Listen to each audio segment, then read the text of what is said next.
هو الذي أرسل رسوله بالهدى ودين الحق ليظهره على الدين كله ولو كره المشركون صدق الله العظيم رب اشرح لي صدري ويسر لي أمري واحلل عقدة من لساني یفقہوا قولی۔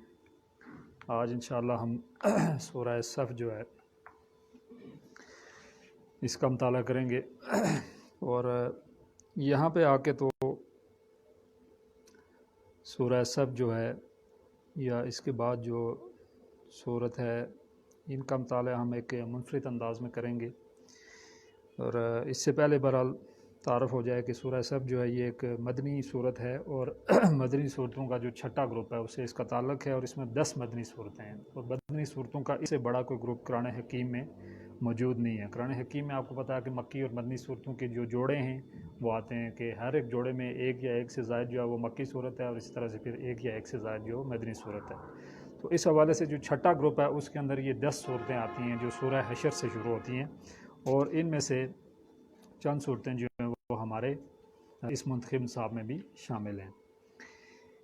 یہ جو مدنی صورتیں ہیں ان کی جو اکثریت ہے وہ مدنی دور کا جو نصف ثانی ہے اس میں یہ نازل ہوئی ہیں، اور اس میں آپ کو پتہ ہے کہ امت کی تشکیل ہو چکی تھی۔ یہی وجہ ہے کہ یہاں پہ جو خطاب ہے وہ مسلمانوں سے ہے، وہاں نہ مشرکین سے خطاب ہے اور نہ ہی جو باقی اقوام ہیں ان سے خطاب ہے۔ گاہ بگاہ کہیں نہ کہیں جو ہے وہ سابقہ جو امت ہے یعنی یہود ان کا ذکر آتا ہے، لیکن جو زیادہ تر خطاب ہے وہ مسلمانوں سے ہے۔ اور وہ ایک ایسا وقت تھا کہ جب وہ لوگ جو وہ مسلمان ہو رہے تھے اور مسلمانوں کے اندر ایک ذوف آ گیا تھا۔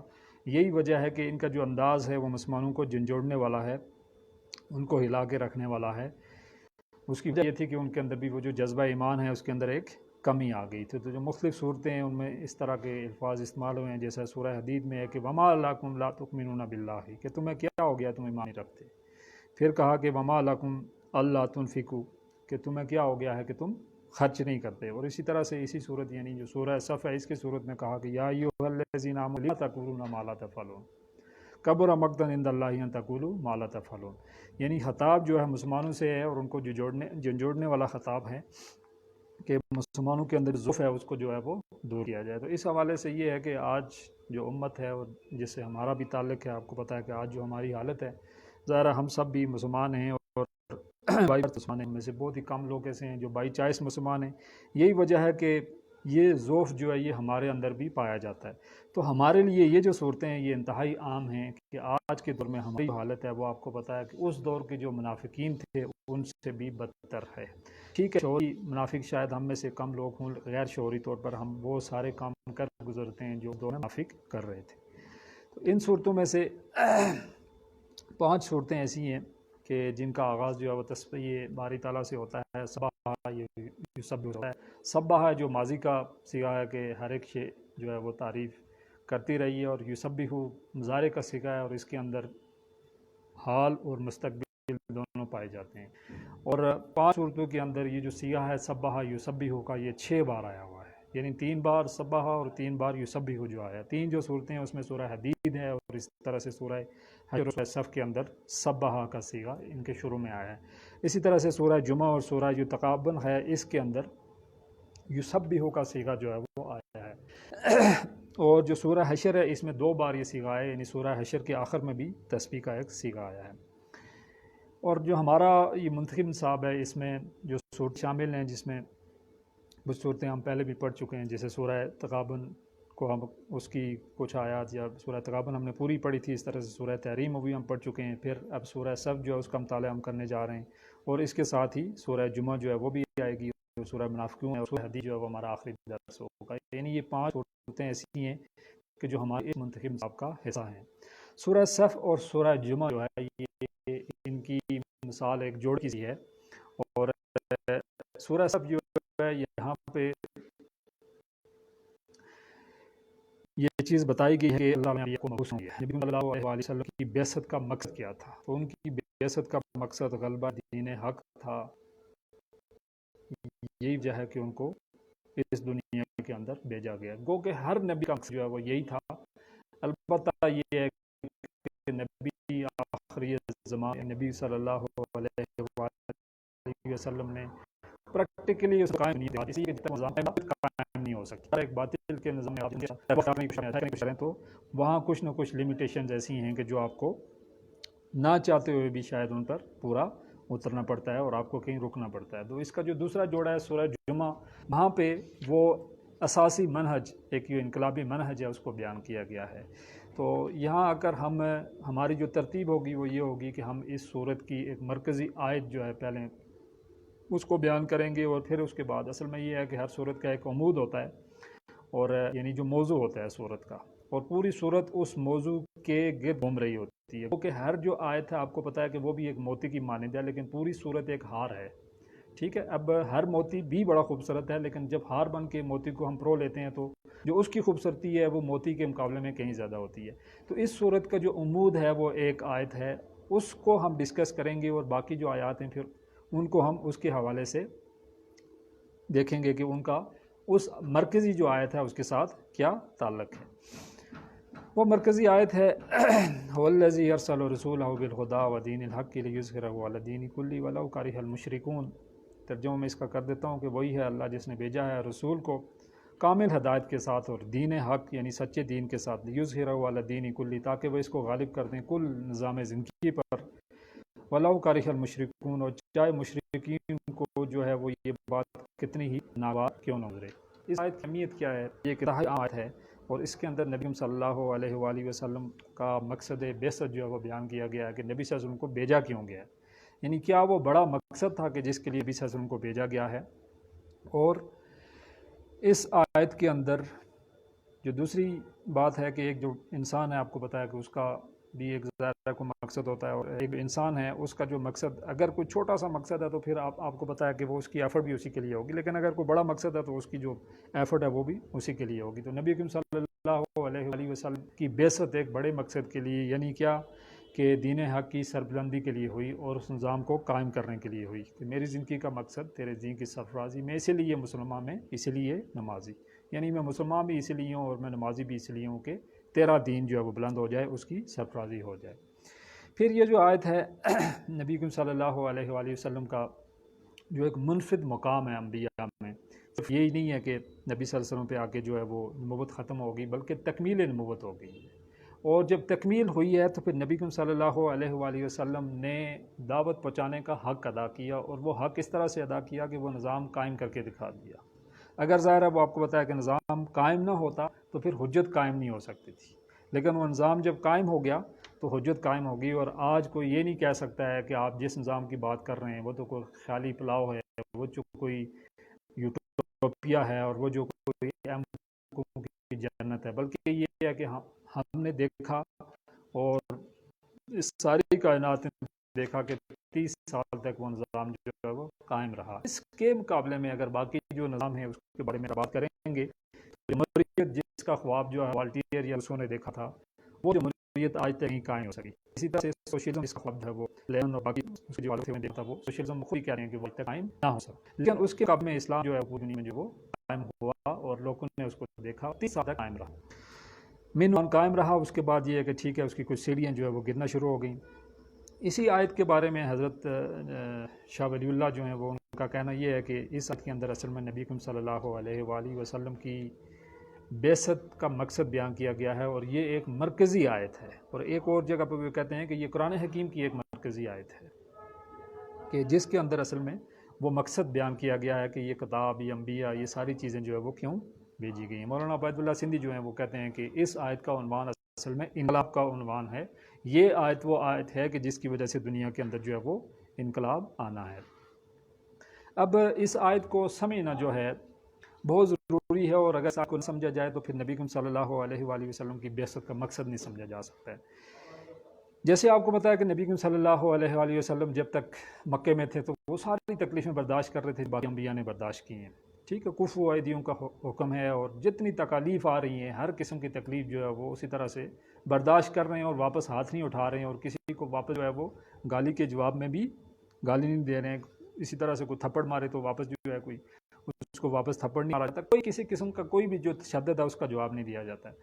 جبکہ دوسری طرف جب ہم دیکھتے ہیں نبی کریم صلی اللہ علیہ وآلہ وسلم جب مدینہ کے اندر چلے گئے تو وہاں پہ وہ قافلے انہوں نے خود بھیجنا شروع کر دیے.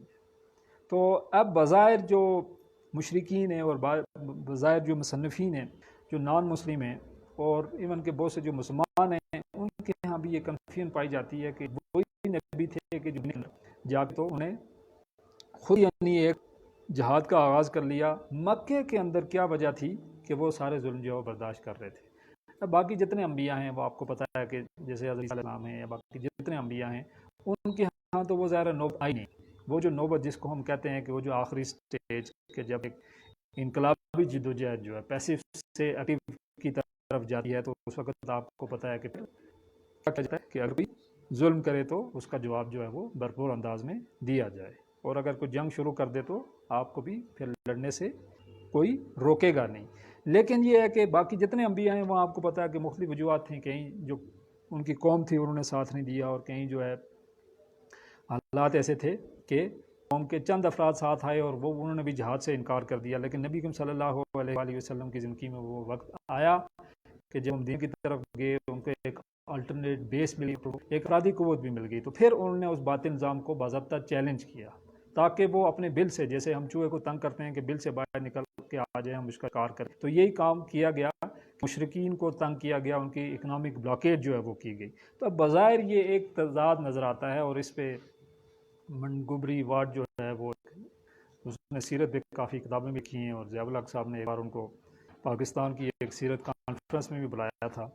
تو بظاہر جو ہے وہ نبی صلی اللہ علیہ وسلم کو بہت چاہنے والے بظاہر لگتے ہیں, لیکن انہوں نے یہ کہ انہیں ایک تضاد شو کرنے کی کوشش کی. انہوں نے 2 کتابیں لکھی, ایک Muhammad at Mecca and Muhammad at مدینہ.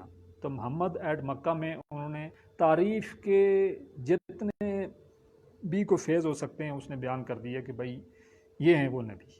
لیکن جب اس نے بات کی محمد ایٹ مدینہ تو اس نے کہا کہ مدینہ کے اندر جا کے تو وہ ایک نبی تو نہیں تھے نعوذ باللہ یعنی, لیکن ایک اسٹیٹمنٹ تھے. ٹھیک ہے, تو اس کی جو اسٹیٹمنٹ ہے کہ Muhammad fail as a prophet but succeed as a statement, یعنی پروفٹ کے طور پہ تو محمد صلی اللہ علیہ وسلم فیل ہو گئے, کیونکہ ان کے ہاں جو پروفٹ صابر تھا وہ حضرت عیسیٰ تھا. آپ کو پتہ ہے جو معاملہ, اور اسی طرح سے جو حضرت زہرا تھا تو ان کا جو معاملہ یہاں پہ انہوں نے یہ بات کہہ دی. اب جو ذات ہے بظاہر وہ اسی وجہ سے ہے کہ محمد صلی اللہ علیہ وسلم کی وہ انقلابی جہاد ہے. جب تک اس کو نہیں سمجھا جاتا تو اس وقت تک یہ تضاد ہم مسلمانوں میں سے بھی بہت سے شاید جو مصنفین ہیں ان کو بھی چیز نظر آئے کہ یہ تو بظاہر ایک تضاد سا نظر آ رہا ہے کہ ایک طرف جو ہے وہ آپ ظلم برداشت کر رہے ہیں, اور دوسری طرف جا کے یہ ہے کہ آپ نے خود جو ہے جہاد کا جو ہے وہ اعلان کر دیا اور خود آپ نے جو پیش تنگ کر شروع کیا ہے. تو یہی وجہ ہے کہ اس کا موضوع جو ہے اس کو سمجھنا بہت ہی ضروری ہے, اور جب تک اس موضوع کی ذرا سمجھ نہیں آئے گی تو یہ کنفیوژن جو ہے وہ رہے گی. اب ہم اس آیت کی جو ہے وہ اس پہ غور و فکر کرتے ہیں. هو الذی ارسل رسولہ بالہدی, وہی ہے جس نے بھیجا ارسلہ کس کو, رسول کو, بالہدی یعنی ہدایت دے کر. یہاں پہ بات آیا ہے رسول ہو, رسول سے مراد یہ ہے کہ اس نے اپنے رسول کو بھیجا. ٹھیک ہے, اور نبی کریم صلی اللہ علیہ وآلہ وسلم کے علاوہ بھی آپ کو پتہ ہے کہ جتنے انبیاء ہیں وہ سب اللہ کے رسول ہی ہیں.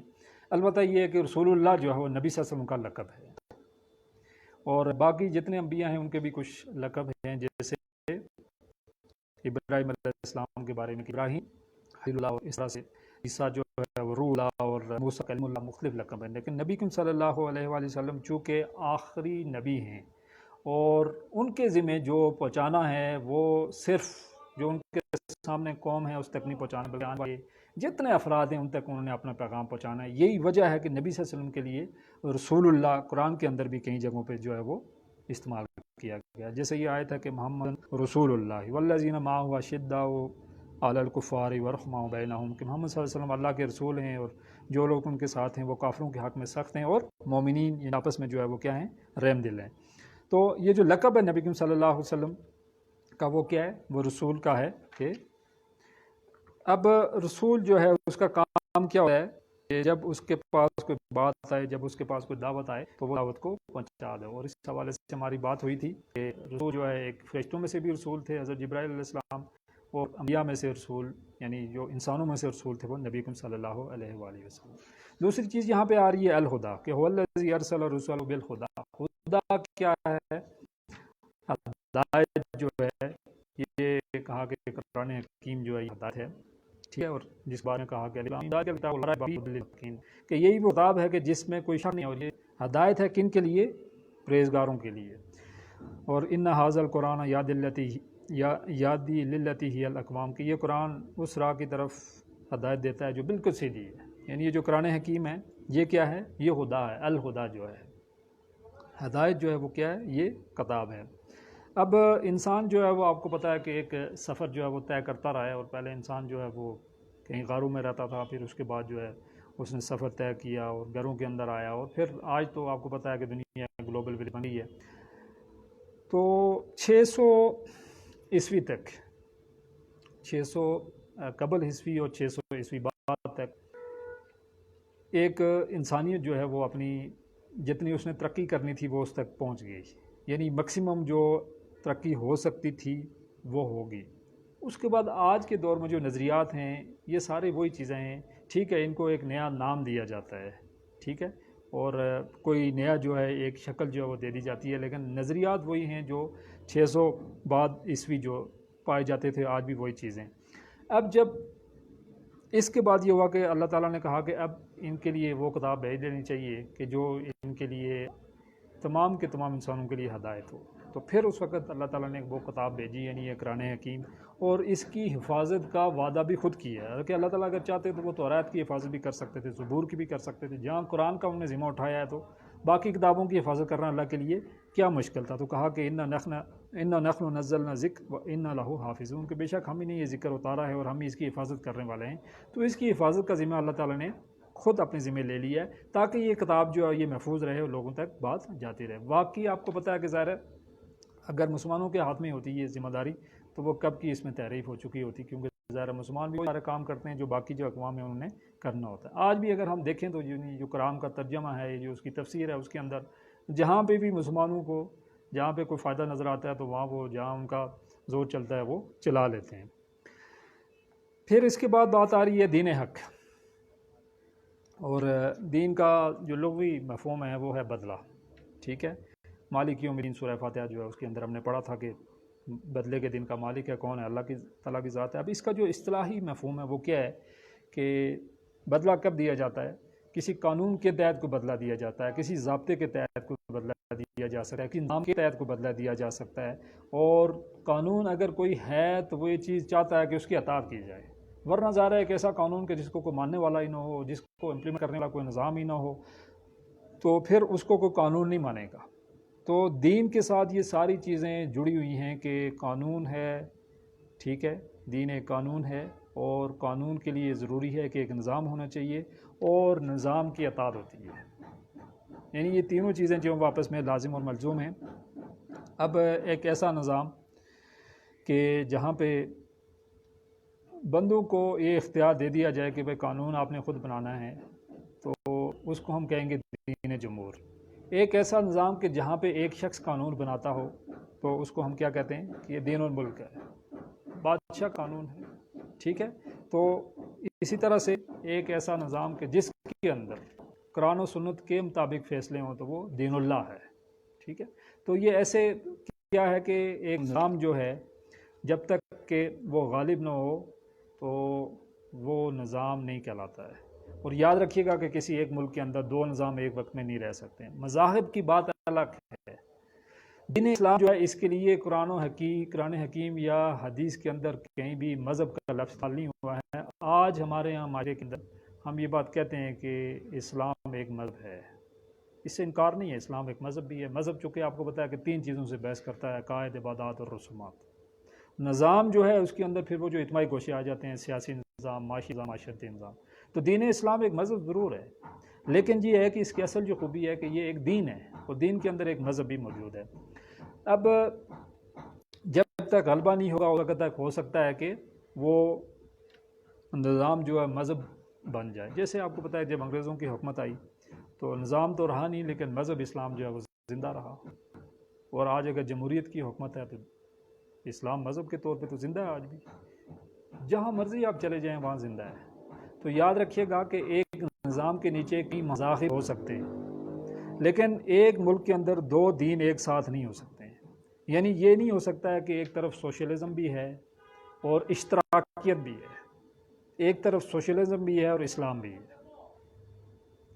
مذہب جو ہے وہ کئی ہو سکتے ہیں, یعنی ہو سکتا ہے کہ جمہوریت ہے اس کے نیچے ٹھیک ہے سکھ بھی رہ رہے ہیں, عیسائی بھی رہ رہے ہیں، پارسی بھی رہ رہے ہیں، مسلمان بھی رہ رہے ہیں، مذہب کی بات ٹھیک ہے، لیکن دین کی بات جب آئے گی تو دین ایک ہی ہو سکتا ہے، اور دین جو ہے اس کا تعلق جو ہے جیسے میں نے آپ سے کہا کے ساتھ ہے، ضابطے کے ساتھ ہے، قانون کے ساتھ ہے، نظام کے ساتھ ہے، اور اطاعت کے ساتھ ہے۔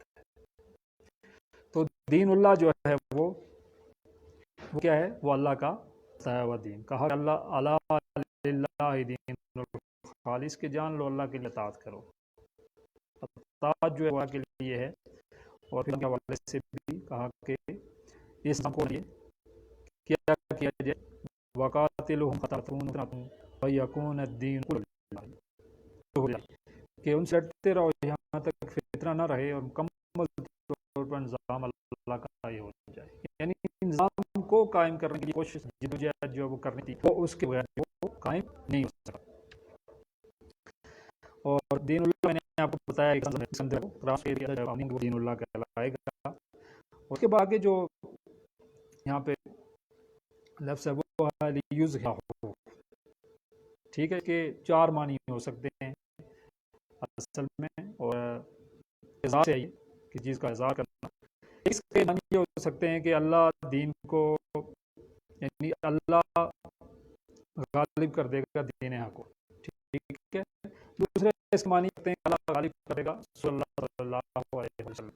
تیسرے معنی یہ ہے کہ رسول اللہ صلی اللہ علیہ وسلم غالب کر دیں گے۔ چوتھے معنی یہ ہے کہ اللہ صلی اللہ علیہ وسلم غالب کرے گا۔ امیریں استعمال ہوئی ہیں تو مختلف جو فقیہ کا کہنا ہے کہ یہ ضمیر اسی چیز تک لوٹتی ہے، تو رائے رکھی ہے، کوئی بھی رائے ہو، بات ایک ہی ہے۔ ظاہر ہے اگر نبی صلی اللہ علیہ وسلم وہ اپنی کوئی حکمت تو چاہتے نہیں تھے، وہ ان کے ذہن میں کہیں یہ نہیں تھا کہ بھائی مجھے حکمت ملے گا اچھا بن جاؤ، وہ بھی اللہ کے دین کو جو ہے وہ غالب کرنا چاہتے تھے۔ تو چاہے اللہ ہو، چاہے غلبہ جو رسول اللہ کا ہو، چاہے دین کا ہو، ایک چیز ہے مقدار دیکھیں۔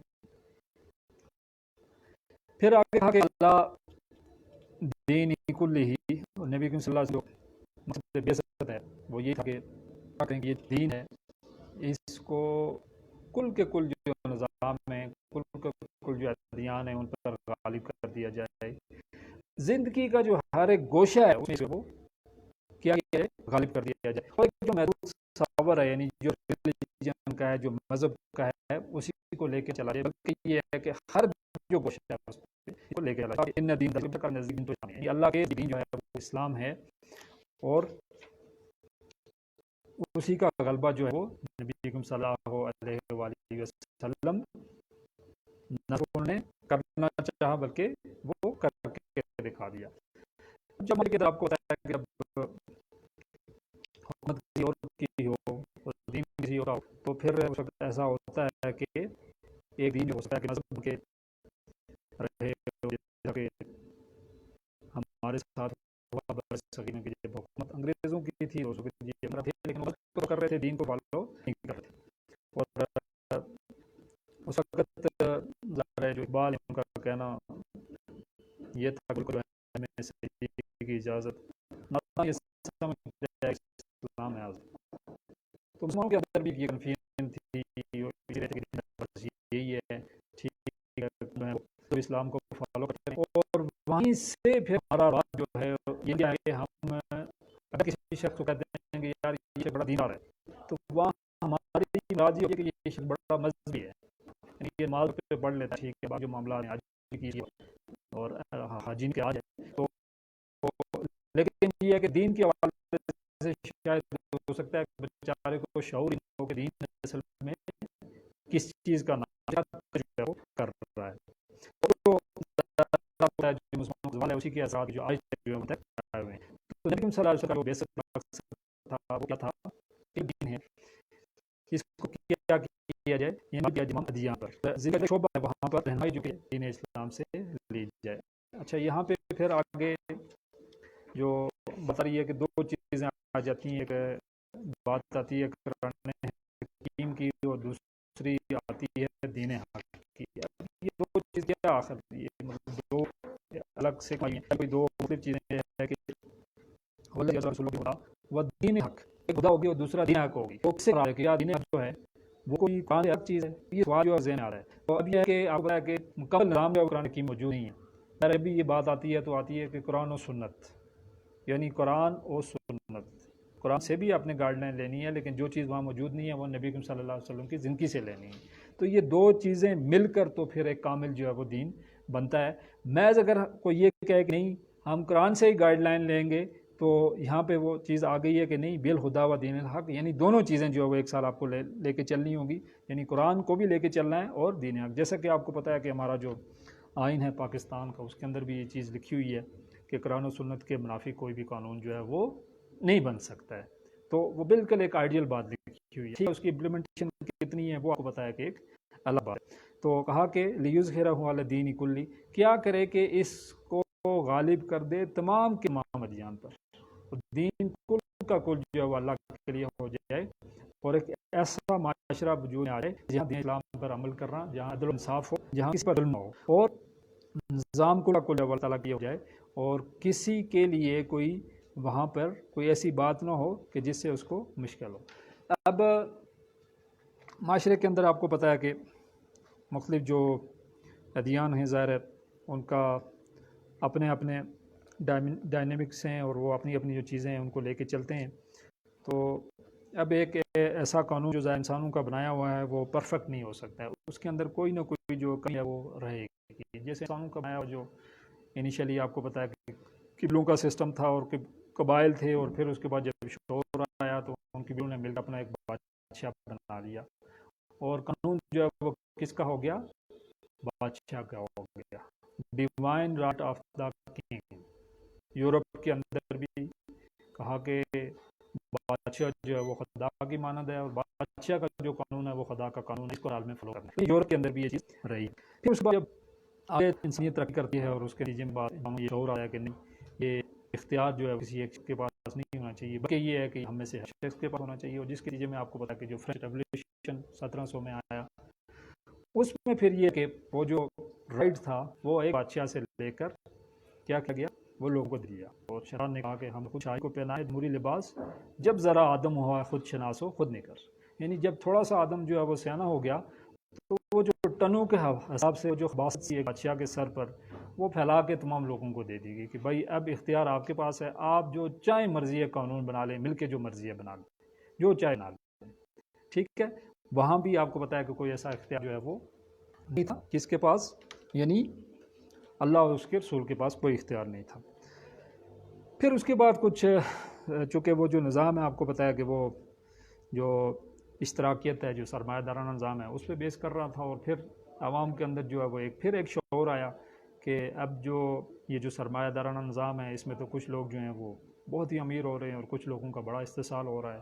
تو پھر وہ جو طبقاتی اور غیر طبقاتی جو ایک اس کے درمیان ڈفرینس پیدا کر کے ایک جو اور جدوجہد کی گئی، جس کے نتیجے میں آپ کو پتہ ہے کہ رشیا کا جو ریولوشن ہے وہ آیا. اور کیا ہوا کہ مزدور کو جو ہے وہ رائٹ دینے کی کوشش کی گئی اور ایک ایسا نظام لانے کی کوشش کی گئی کہ جس میں ایک مزدور جو ہے اس کو رائٹ دیے جائیں. اب دین اسلام جو ہے ظاہر ہے یہ درمیانی بات کرتا ہے اور اسلام کے اندر کوئی ایسی بات نہیں ہے جو فطرت کے خلاف ہو. تو یہاں پر آ کر اسلام جو ہے اس کا کہنا یہ ہے کہ ٹھیک ہے ایک حق جو ہے وہ ریاست کا بھی ہے، ایک حق فرد کا بھی ہے، اسی طرح سے ایک حق جو ہے سرمایہ دار کا بھی ہے اور اسی طرح سے ایک حق مزدور کا بھی ہے، اسی طرح سے مرد کا بھی حقوق ہیں اور عورت کے بھی حقوق ہیں. تو ایک جو بیلنس رویہ ہے وہ اسلام نے جو ہے وہ بنا کے دکھا دی ہے. تو آج جب آپ کو پتہ ہے کہ وہ جو سرمایہ داریت ہے وہ فیل ہو گئی اور اس کے بعد جو سوشلزم ہے وہ فیل ہو گیا، تو آج جو یونیورس ہے، آج جو کائنات ہے وہ کسی نئے نظام کی تلاش میں ہے کہ ایسا کوئی نظام ہو کہ جہاں تمام لوگوں کو انصاف مل جائے، جہاں امن و چین ہو. تو وہ نظام جو ہے وہ کس کے پاس ہے؟ وہ اسلام کے پاس ہے. ٹھیک ہے. اور اس کے لیے ظاہر ہے وہ ہم نے چھپا کے رکھا ہوا ہے، اپنی کتابوں میں ہم نے رکھا ہوا ہے، ہم اس کو پروپوگیٹ نہیں کرتے ہیں، ہم اس کو لوگوں تک نہیں پہنچاتے ہیں. اور ہمارا جو تعارف کیا ہوا ہے وہ آپ کے سامنے میں پہلے بیان کر چکا ہوں. اب اس میں آخری بات یہاں پہ آ رہی ہے کہ وَلَوْ كَرِهَ الْمُشْرِكُونَ، یعنی انبیاء کی بعثت کا مقصد تو یہ تھا اور نبی کریم صلی اللہ علیہ وآلہ وسلم نے وہ نظام قائم کر کے دکھا دیا کہ آؤ آ کر دیکھو یہ ہے وہ نظام. لیکن ظاہر ہے وہ نظام عالمگیر نہیں کر سکے کہ زندگی ختم ہوگی، اور پھر اس کے بعد انہوں نے وعدہ لیا کہ پہنچا دینا جو یہاں پر نہیں ہے ان کا. بات ہے وعدہ یہ کہ اب اس کے صدقے ظاہر یہ ذمہ داری جو ہے وہ کیا ہے، ختم نبوت کے صدقے یہ ہم مسلمانوں کے سر پہ ہے. تو یاد رکھیے گا کہ یہ نظام قائم کرنا مشکل بہت ہے، آسان نہیں ہے. کہا کہ وَلَوْ كَرِهَ الْمُشْرِكُونَ، یہ جو آیت ہے یہ 3 بار، وَالَّذِي أَرْسَلَ رَسُولَهُ بِالْهُدَىٰ وَدِينِ الْحَقِّ لِيُظْهِرَهُ عَلَى الدِّينِ كُلِّهِ وَلَوْ كَرِهَ الْمُشْرِكُونَ 2 بار بالکل اسی طرح سے، اور ایک بار آخر میں یہ جو لَوْ كَرِهَ الْمُشْرِكُونَ اس کی جگہ ہے وَكَفَىٰ بِاللَّهِ شَهِيدًا، اس طرح سے استعمال ہوا ہے. 3 بار آئی ہوئی ہے خوب بالکل ایک ہی جیسی. اب ایسا نہیں ہے کہ اللہ تعالیٰ کے پاس جو ہے وہ کوئی الفاظ کی نعوذ باللہ یعنی کمی تھی تو اللہ تعالیٰ نے ایک ہی آیت جو ہے وہ 3 بار مختلف مقامات بھیج دی ہے، بلکہ یہ ہے کہ اللہ تعالیٰ جب کسی بات پر زور دینا چاہتے ہیں تو پھر اس بات کا تذکرہ وہ کرتے ہیں. تو 2 بار تو بالکل ایک جیسی، یعنی پہلی جو اس کی اسٹیٹمنٹ ہے وہ بالکل ایک ہی جیسی، آخری جو 2 اس کے الفاظ ہیں اس میں جو ایک معمولی سا فرق ہے وہ پایا جاتا ہے. تو کہا کہ وَلَوْ كَرِهَ الْمُشْرِكُونَ، یہ بات جو ہے یہ مشرکوں کو جو ہے وہ بہت ہی زیادہ گراں گزرے گی. یعنی نبی کریم صلی اللہ علیہ وسلم کو نظام کی تبدیلی کے لیے بھیجا گیا، اور اس کے لیے جو انہوں نے جد و جہد کی، اس کے لیے جو انہوں نے کوشش کی، جو ان کی مکے کی زندگی ہے یا جو مدینے کی زندگی ہے وہ ہمارے سامنے ہے. مکے کے اندر آپ کو پتہ ہے کہ ہم دیکھتے ہیں کہ نبی کریم صلی اللہ علیہ وسلم کی گردن پہ اجڑی پھینکی جاتی ہے، اور طائف کی وادیوں کے اندر ان پاؤں جو ہے لہولان کیے جاتے ہیں. مسلمان جو ہے ان کو گھسیٹا جاتا ہے، شہید کیا جاتا ہے. شب ابی طالب میں جو ہے وہ 3 سال جو ان کو محصور رکھا جاتا ہے، اور پھر غار ثور میں جب وہ بچا کے جاتے ہیں، مدینے کے اندر جب جاتے ہیں تو وہاں بھی آپ کو پتہ ہے کہ جو غزوات ہیں جن کے اندر نبی صلی اللہ علیہ وسلم کے دندان مبارک شہید ہوتے ہیں، اور پھر وہ مختلف جو سٹیجز ہیں وہاں آپ نے دیکھا کہ مسلمان جو ہے وہ مختلف قسم کے تکالیف جو ہے انہوں نے برداشت کی ہیں. تو کیا ہے کہ یاد رکھیے گا کہ ظاہر ہے اگر ہم کسی نظام کو دیکھنا چاہ رہے ہیں تو ایسا نہیں ہے کہ اس نظام کے چاہنے والے نہیں ہیں، اس نظام کے بھی ظاہر چاہنے والے ہیں، اور ان کے ساتھ آپ کی دو بدو کشمکش ضرور ہوگی. اور یہ نہیں ہے کہ وہ آرام سے آپ سا کچھ پیش کر دیں گے، جی ٹھیک ہے آپ نے خلافت کا نعرہ لگایا، آئیں آ کے آپ 4 سنبھالیں اور ٹھیک ہے جی سارا نظام جو ہے ایسا نہیں ہوگا. معاشرے کے اندر آپ کو پتہ ہے کہ ہر معاشرے کے اندر ایک ایسا طبقہ موجود ہوتا ہے کہ جو فائدہ اٹھا رہا ہوتا ہے، اور ان کے ساتھ آپ کی جنگ ضرور ہونی ہے. آپ جتنی مرضی ہے تبلیغ کر لیں، جتنی مرضی ہے تبشیر کر لیں، وہ ساری باتیں اپنی جگہ ٹھیک ہیں، لیکن محض تبلیغ سے جو لوگ تبدیل ہونے والے نہیں. اگر محض تبلیغ سے تبدیل ہونے والے ہوتے تو نبی صلی اللہ علیہ وسلم سے بڑا مبلغ کون ہو سکتا ہے؟ کوئی نہیں ہو سکتا. تو محض تبلیغ کی بات نہیں ہے، محض تبشیر کی بات وہ کہ ضروری ہے، وہ بھی ایک سٹیج ہے. اور ایک سٹیج جیسے مکے کے اندر میں نے آپ کو کہا کہ جب برائی کا جواب جو ہے وہ اچھائی سے دینا ہے، جب کوئی اگر کانٹے بچھائے راہ میں تو اس کو پھول پیش کرنا ہے، جب کوئی گالی دے تو اس کو سلام کہنا ہے. وہ ایک سٹیج ہے. لیکن ایک سٹیج ایسی آ جاتی ہے کہ جب دو بدو جنگ کرنی پڑتی ہے، اور جب جو ہے ایسے جو لوگ ہیں جو اس نظام کو چلانے والے ہوتے ہیں ان کو پھر جو ہے وہ بگانا پڑتا ہے. تو اس لیے کہا کہ لَوْ كَرِهَ الْمُشْرِكُونَ کہ جو مشرکون ہیں ان کو یہ بات چاہے بہت ہی زیادہ ناگوار گزرے گی. یعنی یہ نہیں ہے کہ وہ اس کو جو ہے وہ قبول کر لیں گے اور اس کو جو ہے وہ مان لیں گے. اور جو حکم آپ کو تعالیٰ جو معاشرہ ایک ایسا معاشرہ کہ جس کے اندر حکم سے الگ ہونا چاہیے. اور پھر اللہ تعالیٰ سورہ کاف کے اندر کہہ رہے ہیں کہ وَلَا يُشْرِكُ فِي حُكْمِهِ أَحَدًا، کہ وہ اللہ ہے کہ اپنے حکم میں کسی کو شریک نہیں کرتا. ٹھیک ہے، یعنی اللہ کے حکم میں کسی کو اگر شریک نہیں کر رہے ہیں تو پھر ظاہر ہے وہ سزا کی باغ بڑا اپرادھ میں ہوگی تو پھر حاصل ہوگا. اگر وہ باغ بڑا ہمارے ہاتھ میں نہیں ہے تو ظاہر ہے بہت سی چیزیں ایسی ہیں جن کو ہم کنٹرول نہیں کر سکتے ہیں. تو سربری زیبا فقط الذات بے حمدہ کو ہے، حکمراں ہے ایک وہی باقی بتان حاضری ہے. یعنی حکمران جو ہے اصل حکمران، ٹھیک ہے، تقریباً 18 جگہ پہ اللہ کی حکمرانی کا یہ لفظ جو آیا ہوا کہ للہ ملک السماوات والارض، یعنی بادشاہ جو ہے وہ صرف اللہ کی ذات ہے، حکمرانی جو ہے صرف اللہ کی ہے، باقی اس کے علاوہ جو ہے وہ کسی کی حکمرانی نہیں ہے. اب اللہ کی اس بادشاہت کو لانے کے لیے ظاہر آپ کو پتہ ہے کہ کیا ہے کہ ایک کوشش، ایک جدوجہد جو وہ کرنی پڑتی ہے. ایسا نہیں ہے کہ وہ بغیر کوشش کے بغیر جدوجہد کے وہ آ جائے. ہاں اللہ کے لیے یہ بات ممکن ہے، اللہ اگر چاہیں تو وہ بغیر کسی جدوجہد بغیر کسی کوشش کے بھی کر سکتے ہیں. لیکن یہ ہے کہ انہوں نے یہاں پر جو انسان بھیجے ہیں ان کا یہ امتحان رکھا ہوا ہے کہ میں یہ دیکھنا چاہ رہا ہوں کہ میں نے جن افراد کو بھیجا ہے، میرے جو چاہنے والے ہیں، وہ میرے اس نظام کو لانے کے لیے کتنی کوشش کرتے ہیں. تو انبیاء کی بعثت کا مقصد کہ هو الذی ارسل رسولہ بالہدیٰ، وَالدِّينِ الْحَقِّ لِيُظْهِرَهُ عَلَى الدِّينِ كُلِّهِ، کہ کیوں بھیجا انبیاء کو؟ تاکہ اس دین کو تمام ادیان پہ جو ہے وہ غالب کر دے. اور بھیجنے کے لیے جو ٹول ہے ہمارے پاس وہ کیا ہے؟ وہ قرآن حکیم ہے، وہ سنت ہے، وہ سیرت ہے.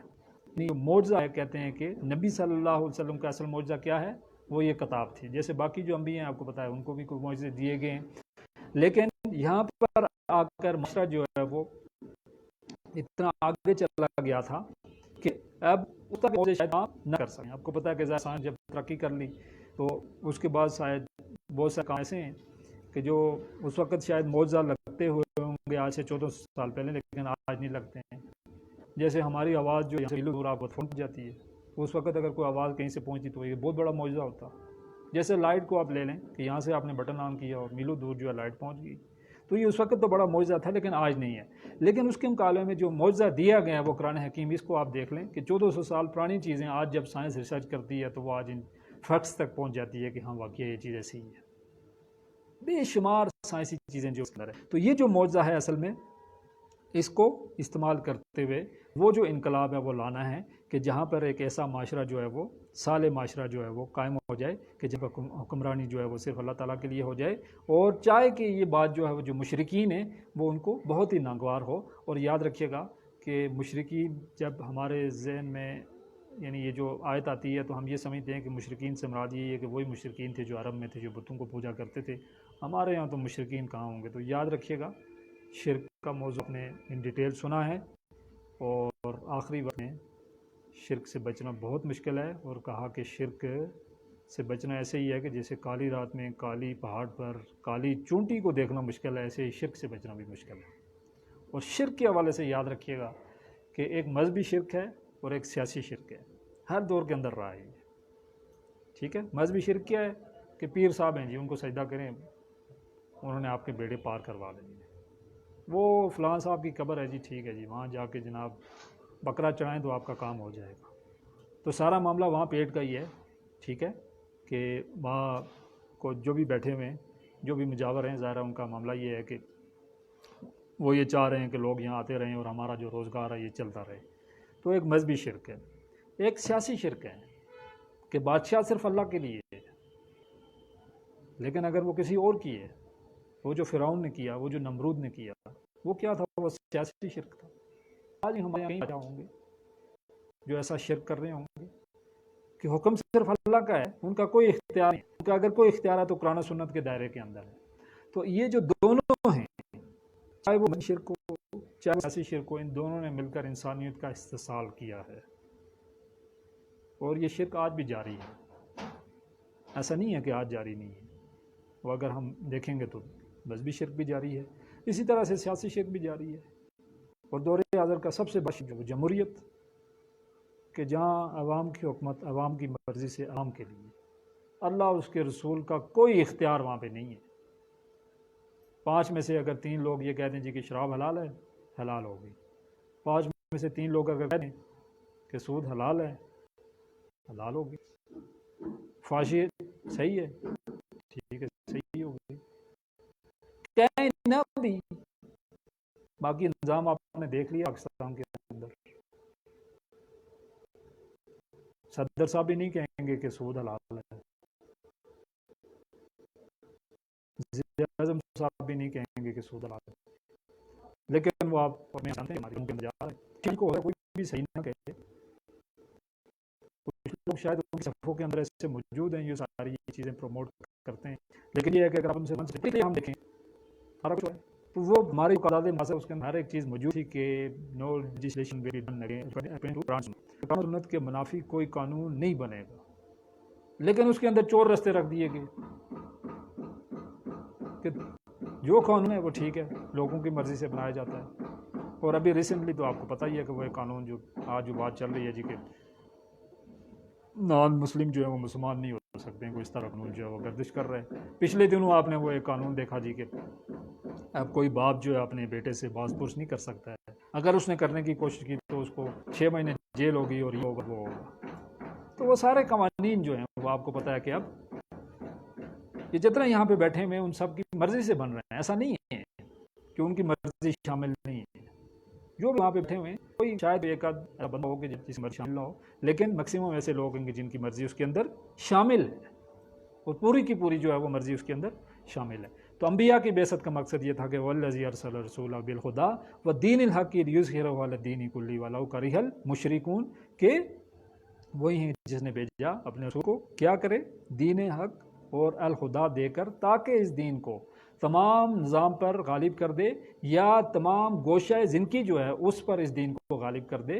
وَلَوْ كَرِهَ الْمُشْرِكُونَ، بے شک یہ بات جو مشرکین ہیں ان کو انتہائی ناگوار گزرے گی۔ ظاہر ہے مشرکین اس بات کو کبھی جو ہے وہ قبول کرنے والے نہیں ہیں، اور میں آپ کو بتا چکا ہوں کہ وہ جو سیاسی ہیں یا وہ جو مذہبی ہیں، کہ جن کے پیٹ کے اوپر جو ہے لات پڑنے والی ہے، وہ کبھی بھی اس چیز کو قبول نہیں کریں گے۔ تو یہ تھی وہ آیت جو مرکزی آیت ہے، اور 3 بار قرآن حکیم آئی ہے، اور اسی پہ ہی یہ جو ساری صورت ہے، یہ جیسے ہر صورت کا میں آپ کو کہا ہے کہ ایک عمود ہوتا ہے اور صورت اس کے گرد گھومتی ہے، اسی طرح سے ایک جو عمود ہے اس صورت کا وہ یہ آیت تھی، اور اسی کو انشاءاللہ باقی جو آپ آیات دیکھیں گے، ہم دیکھیں گے، وہ اسی کے مطابق جو ہے